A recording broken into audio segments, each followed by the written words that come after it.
आपले सर्वांचे Radiance update YouTube चॅनलवर स्वागत आहे. मित्रांनो, आज आपण या व्हिडिओच्या माध्यमातून शिक्षक पदभरती संदर्भात पवित्र पोर्टलवर 19/4/2024 रोजी महत्त्वाची जे अपडेट्स आहेत ते आलेली आहे. त्यामध्ये शिक्षण आयुक्त साहेबांनी जे काही प्रस्ताव माननीय शासनाच्या मार्फत माननीय भारत निवडणूक आयोग यांना पाठवला होता शिक्षक पदभरतीला परवानगी मिळण्यासाठी, तर त्याला इलेक्शन कमिशनने हिरवा कंदील दिलेला आहे आणि त्या संदर्भातली जी माहिती असणार आहे ते आज आपण या व्हिडिओच्या माध्यमातून घेणार आहोत.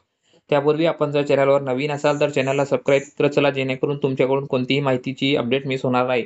तर मित्रांनो, पवित्र पोर्टलवर 25/2/2024 रोजी शिफारसपात्र उमेदवारांची जे सर्वसाधारण गुणवत्ता यादी होती ते प्रसिद्ध करण्यात आली होती. तसेच ते प्रसिद्ध झाल्यानंतर बरेच ZP, NP, MNP यांनी जे त्यांचे कागदपत्र पडताळणी करून उमेदवारांना समुपदेशनाद्वारे नियुक्ती देण्याची प्रक्रिया देखील काही जिल्ह्यांमध्ये पूर्ण झाली होती. तसेच काहींचे DV रखडले होते किंवा काहींची समुपदेशनाची प्रक्रिया देखील इथे रखडलेली होती.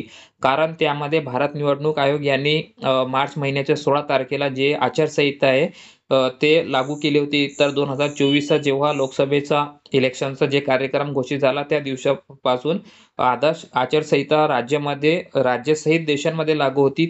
त्यामुळे हे जे काही सर्व नियुक्ती संदर्भातले प्रकरण होते ते थांबवले होते आणि त्याच्यावर निर्बंध आले होते आचारसंहितेमुळे. तर त्यानंतर याविषयीची तातडी तसेच माननीय हायकोर्टाचे विविध निर्णय हे विचारात घेऊन माननीय आयुक्त साहेबांनी ही नियुक्ती प्रक्रिया पार पाडण्यासाठी तशीच परवानगी मिळावी म्हणून राज्य शासनाच्या मार्फत शिक्षण आयुक्त साहेबांनी जे भारत निवडणूक आयोग यांच्याकडे सदर प्रस्ताव सादर केला होता. त्यामध्ये त्यांनी रखडलेल्या नियुक्त्या असेल किंवा त्यामध्ये जे काही प्रक्रिया असेल तर त्या संदर्भातले मुद्दे नमूद करून भारत निवडणूक आयोग म्हणजेच इलेक्शन कमिशन ऑफ इंडिया यांच्याकडून परवानगी मागितली होती. तर त्याला जवळपास आज 20 ते 25 दिवसांचा कालावधी झालेला आहे आणि तशी परवानगी भारत निवडणूक आयोग यांच्या वतीने देण्यात आलेली आहे. तर या संदर्भात नेमकी काही अटी व शर्ती भारत निवडणूक आयोग यांनी ठेवलेल्या आहेत. त्यांनी सांगितलेलं आहे की नियुक्ती शिफारस झालेले जे ठिकाण असेल म्हणजेच उमेदवार संबंधित जिल्ह्याचा असेल तर त्या ठिकाणाचा मतदान प्रक्रिया जी आहे ते पूर्ण झाल्यानंतर नियुक्ती संदर्भात कारवाई करण्यास परवानगी दिली असून तसेच शासनाचे पत्र 19/4/2024 अन्वये या कार्यालयास कळविण्यात आले आहेत. म्हणजेच मित्रांनो, आपल्या राज्यामध्ये इथे तुम्ही लक्षात घ्या की महाराष्ट्र राज्यामध्ये जे काही निवडणूक प्रक्रिया पार पडणार आहे ते 5 टप्प्यांमध्ये आपल्या राज्यामध्ये निवडणुकीचे फेज त्यांनी इलेक्शन कमिशन ऑफ इंडियाने ठरवून दिलेले आहे. तर मित्रांनो, काल 19 तारखेला जे आहे पहिला फेज इथे आपल्या राज्याचा पूर्ण झालेला आहे. अजून 4 टप्पे आपले महाराष्ट्र राज्याचे इलेक्शनचे फेजचे बाकी आहे. तर या 4 टप्प्यांमध्ये दुसरा टप्पा आता 26 एप्रिल आहे आणि उरलेले 3 टप्पे 20 मे पर्यंत चालणार आहे. तर मित्रांनो, 20 मे 2024 पर्यंत जे काही 5 टप्पे आपल्या राज्याचे पूर्ण होणार आहे तर ते 20 मे नंतरच तर पूर्ण प्रक्रिया आपल्याला सुरू करता येणार आहे. कारण सर्व महाराष्ट्र राज्याचा जे आपला टप्पा असणार आहे 5वा ते 20 मे 2024 रोजी संपणार आहे. परंतु त्यापूर्वी आता काल पहिला टप्पा झाला 19 एप्रिल 2024 रोजी. तर त्यामध्ये नागपूर जिल्हा असेल किंवा इतर त्या सोबत काही जिल्हे होते. तर त्या सर्वांना आता त्यांचा कालचा टप्पा पूर्ण झाल्यानंतर त्यांना कारवाई करण्याची परवानगी आहे. म्हणजेच मित्रांनो, संबंधित ZP, NP, MNP जे काही असेल त्यांचा जर संबंधित लोकसभेचा जे काही निवडणुकीचा टप्पा आहे, फेज आहे, ते जर झाला असेल तर त्यांना इथे त्यांची नियुक्तीची प्रक्रिया सुरू करता येणार आहे आणि उमेदवारांना त्यांचा DV असेल, समुपदेशन असेल किंवा नियुक्तीपत्राची प्रक्रिया असेल ते त्यांना करता येणार आहे. असे पत्र जे आहे परवानगीचे शासनाने देखील काल 19/4/2024 रोजी आयुक्त साहेबांना दिलेले आहे. त्यामध्ये त्यांनी हे सांगितलेलं आहे की भारत निवडणूक आयोग यांनी सांगितलेलं आहे की ज्या ठिकाणाची तुमची मतदानाची प्रक्रिया पूर्ण झाली असेल त्यांना इथे कोणताही अडथळा येणार नाही. एका प्रकारे हिरवा कंदील इथे निवडणूक आयोगाने दिलेला आहे.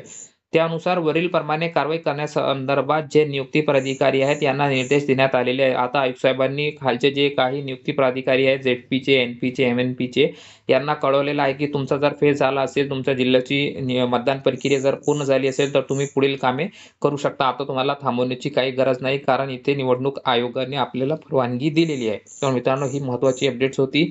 या संदर्भात अजून आयुक्त साहेबांचं काय नेमकं म्हणणं आहे, बातमीमध्ये देखील त्यांनी त्यांची बाईट्स दिलेली आहे, ते देखील आता आपण इथे बघूया. रखडलेल्या नियुक्त्यांच्या संदर्भात जे आता त्यांचा मार्ग मोकळा झालेला आहे अशी प्रकारची बातमी दैनिक सकाळ टाइम्समध्ये देखील आलेली आहे. शिक्षक पदभरतीबाबत निवडणूक आयोगाचा हिरवा कंदील. यामध्ये खाली जे आपण बघू शकता की माननीय सूरज मांढरे साहेब जे की शिक्षण आयुक्त आहे यांनी त्यांची बाईट्स दिलेली आहे.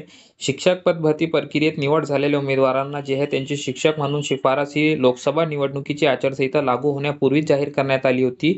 त्यामुळे शिक्षकांच्या नियुक्ती प्रक्रियेला परवानगी द्यावी अशी मागणी निवडणूक आयोगाकडे केली होती. त्यावर नियुक्ती प्रक्रिया सुरू ठेवण्यास निवडणूक आयोगाची जी परवानगी प्राप्त झालेली आहे. त्यामुळे आता त्या जिल्ह्यातील मतदान प्रक्रिया पूर्ण झाली की त्या जिल्ह्यात नियुक्ती प्राधिकारी त्या संदर्भात कारवाई करण्यात येईल. म्हणजे नियुक्ती प्राधिकारी त्या संदर्भातली प्रक्रिया जी असेल ते पूर्ण करतील अशी निर्देश देखील माननीय सूरज मांढरे साहेब आयुक्त साहेबांनी दिलेले आहे. तर मित्रांनो, ही अत्यंत महत्त्वाची अपडेट्स होती ज्याची सविस्तर माहिती आज आपण या व्हिडिओच्या माध्यमातून घेतलेली आहे. आता उरलेले राऊंड कधी होतील किंवा राहिलेले जे याद्या ते कधी लागतील, तर या संदर्भात मित्रांनो अजूनही यामध्ये कोणतीही माहिती देण्यात आलेली नाही. तरी देखील माननीय आयुक्त साहेब असेल किंवा शिक्षण खातं असेल ते त्यांच्या मार्फत या संदर्भात नक्कीच प्रयत्न करत असतील. आणि आता 20 मे नंतर जे मित्रांनो जे काही आपले उर्वरित राऊंड वगैरे असतील ते 20 मे नंतर होऊ शकतात किंवा 4 जूनला तर अख्ख्या देशातून जे आचारसंहिता ते उठणार आहेत. कारण 4 जूनला जे आहे मित्रांनो लोकसभा निवडणूक 2024चा रिझल्ट लागणार आहे. तर 20 मे नंतर जे काही याद्या ते प्रसिद्ध करता येतील का या संदर्भात आता आपल्याला देखील पाठपुरावा करणे गरजेचं आहे. तर मित्रांनो, ही अपडेट्स होती ज्याची सविस्तर माहिती आज आपण इथे घेतलेली आहे.